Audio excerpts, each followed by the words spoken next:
Apa yang terbayang di pikiran Anda ketika mendengar nama iPhone X? Mahal, mewah, keren, ngiler, pengen jual ginjal? Apapun yang kita pikirkan tentang iPhone X tidak akan mengubah keadaan kalau ini adalah smartphone termahal sekaligus terunik yang pernah dirilis Apple.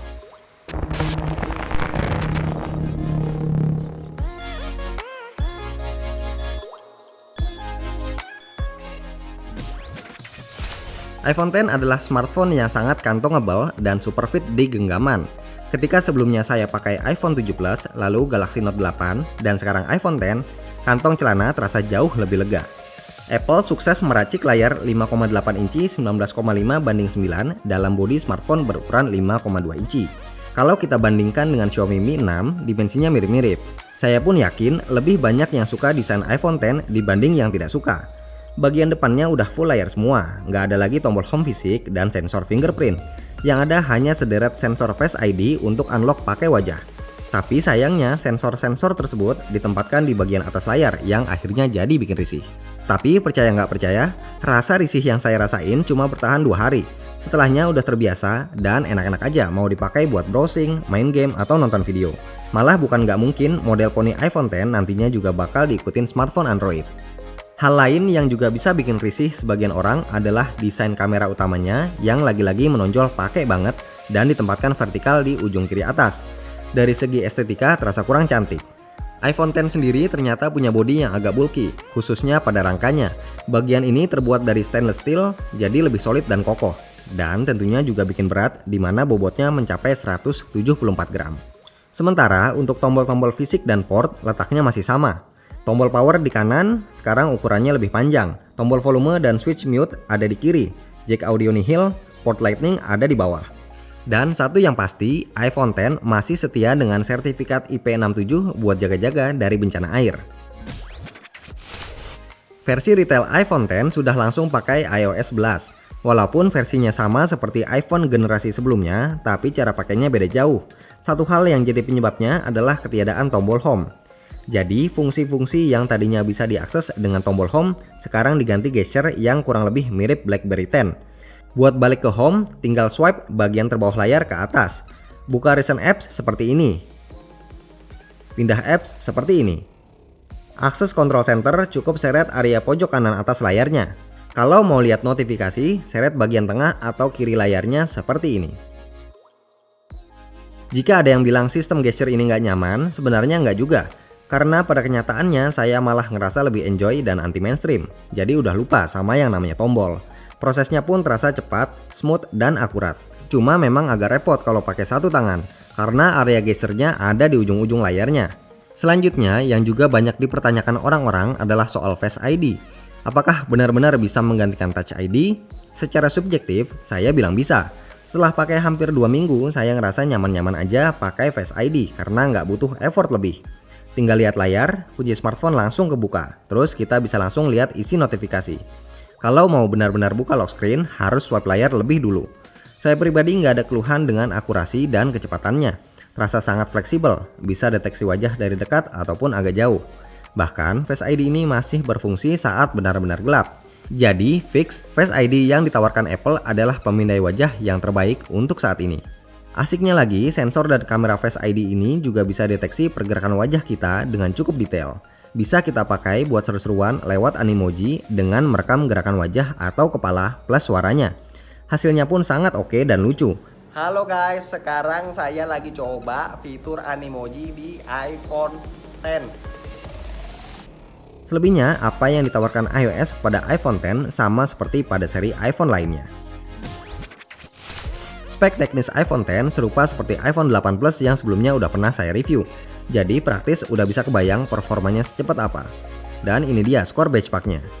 Untuk performa gamingnya, kita langsung skip aja ya, karena semua game bisa berjalan lancar dan optimal, termasuk untuk game-game augmented reality.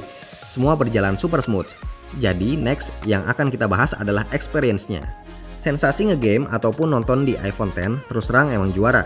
Tampilan game jadi super lega, khususnya buat game-game yang udah support rasio layarnya, baik yang portrait maupun landscape. Tapi buat game yang belum support, sayangnya nggak ada opsi untuk ubah tampilannya ke full screen. Hasilnya ada black bar seperti ini. Sedangkan untuk aplikasi YouTube ternyata udah support fitur zoom buat nonton full screen. Selain ukurannya yang lega dan bezel-less, layar iPhone X juga bisa disebut sebagai yang terbaik versi DisplayMate, ngalahin Galaxy Note 8.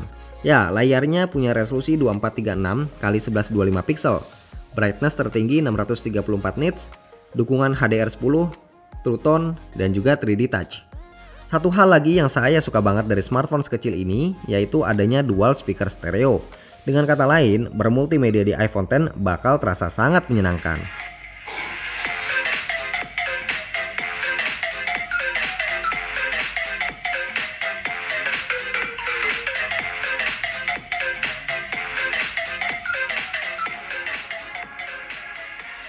Dengan spek dan teknologi serba canggih, pastinya kita penasaran seberapa kuat sih baterainya.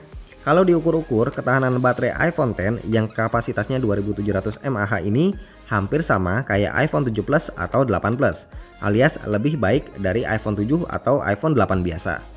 Rata-rata daya tahannya sekitar 10-12 jam dengan catatan penggunaan aktif lebih dari 3 media sosial, main game online sekitar 1 jam, dan streaming YouTube juga sekitar 1 jam.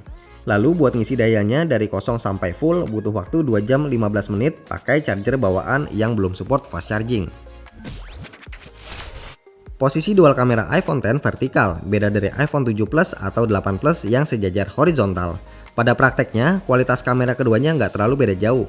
Kamera utamanya, yaitu yang atas, beresolusi 12 megapiksel f1.8 dilengkapi OIS. Kamera secondary adalah yang bawah dengan lensa telefoto 2 kali zoom, resolusinya sama-sama 12 megapiksel f2.4 dan juga punya OIS. Karakteristik kamera iPhone X masih belum berubah dari para pendahulunya. Hasil-hasil jepretannya hampir selalu natural dengan warna yang akurat. Performa low light-nya impresif, apalagi kalau siang hari atau saat banyak cahaya.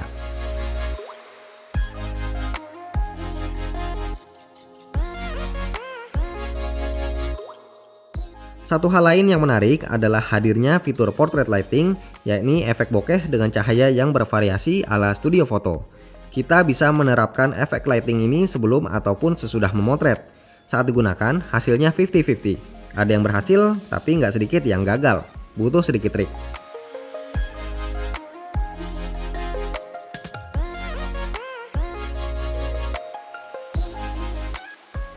Pun begitu dengan kamera depannya.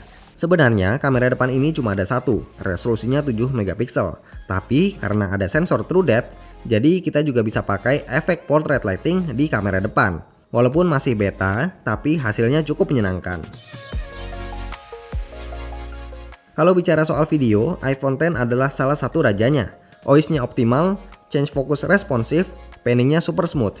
Bahkan kita bisa rekam video 4K 60 fps atau slow motion Full HD 240 fps.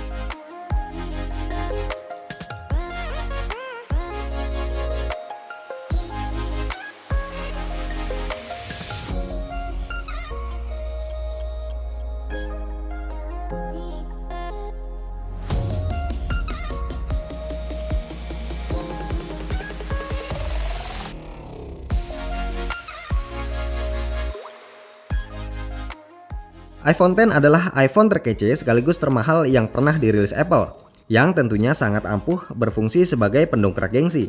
Layarnya keren, speknya gahar, kameranya menyenangkan.